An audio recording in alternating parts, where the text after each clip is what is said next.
I sent them a journal of American Doctors Society. They did an investigation on the physical death of Jesus. And the conclusions they came out with, these are not Christians, these are scholars. They decided to study the physical death of Jesus. What they came up with, I only came with the pictures to show you, to give you an idea. Show me the picture where they tied him to the stick to scourge him. The way they did it was they carried a fat tree, planted it, and locked your hand so that you can't shake.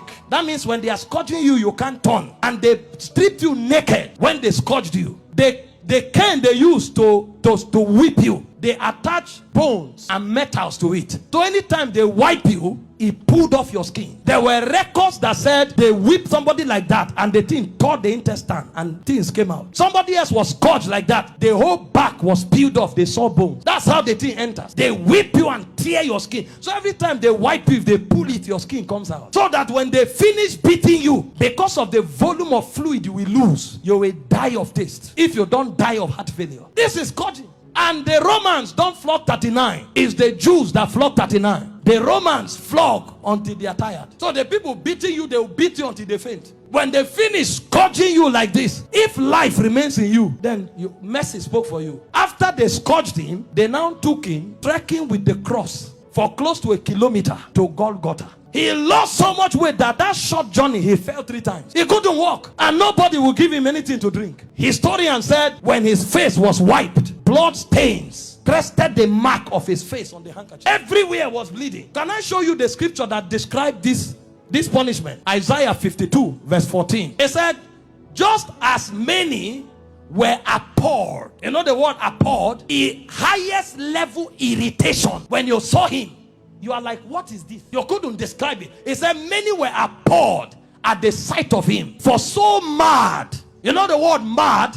Disfigured. So disfigured was his appearance, like an object of horror. When he came out of the scourging, if you saw him, you thought he was an object of horror. And he said he no longer looked like a man. They literally disfigured him. And they didn't stop there. They now gave him the cross, carried it, and went to Golgotha.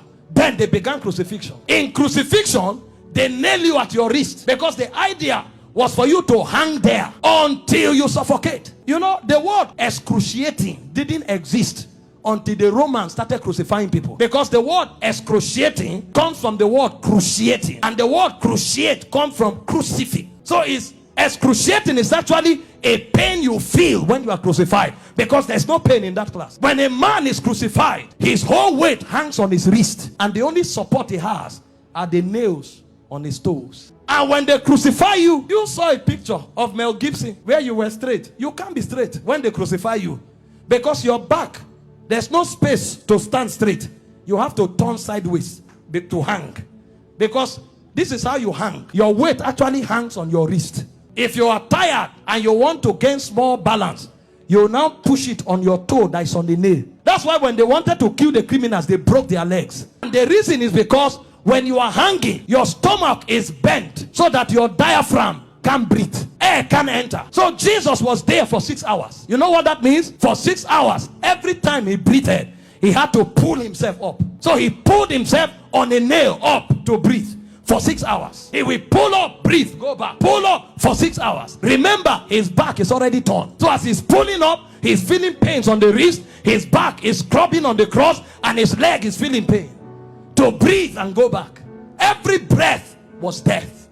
For you, for 6 hours. And they were mocking him at the same time. So there was soulish torture. There was physical torture. As if that's not enough, he carried sin on him. So God was not connected to him at the time. God had to turn away. So there was spiritual torture, soulish torture, bodily torture. So much so that he cried, Eloi, Eloi, lama sabachthani, my God, why hast thou forsaken me? It's like a disconnection between your spirit and your soul. So the man was no longer alive. He died in the spirit before he died in the natural. A level of pain. We don't know what was done for us in 6 hours. Can you imagine? And guess what? His mother was there. Can you stand naked before your mother? This is the man that the mother saw do wonders. How come? Imagine when he looked at their faces. See what you'll be interpreting. Some are saying, why? How come? Why can't you do anything today? Then the Jewish people were mocking. Physician, heal yourself. Fake prophet. I thought you said you had miracles. Why don't you come down? The thieves that were on the cross, one was mocking him. So from everywhere. Meanwhile, all the sicknesses on earth were on him on the cross. You have cancer, you say it's painful. He had cancer, diabetes, hepatitis, all that day at the zenith.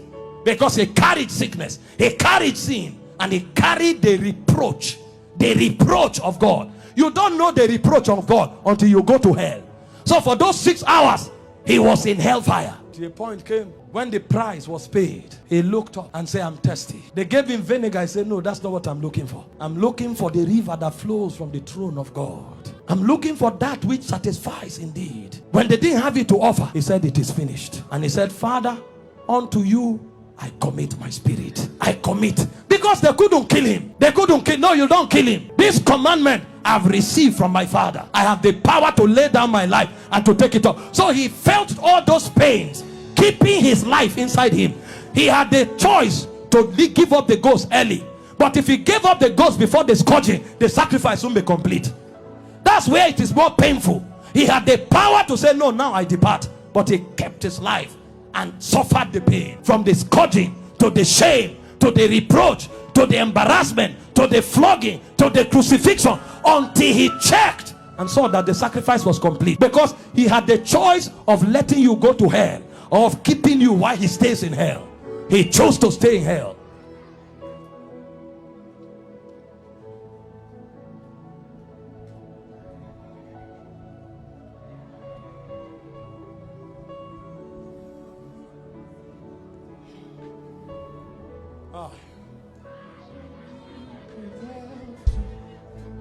No throne without the cross.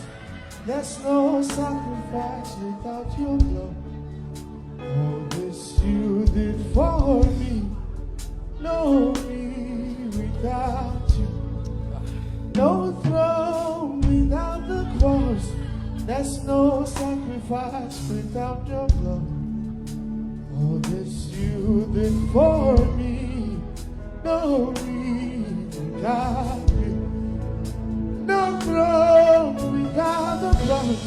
There's no sacrifice without your blood. All this you did for me.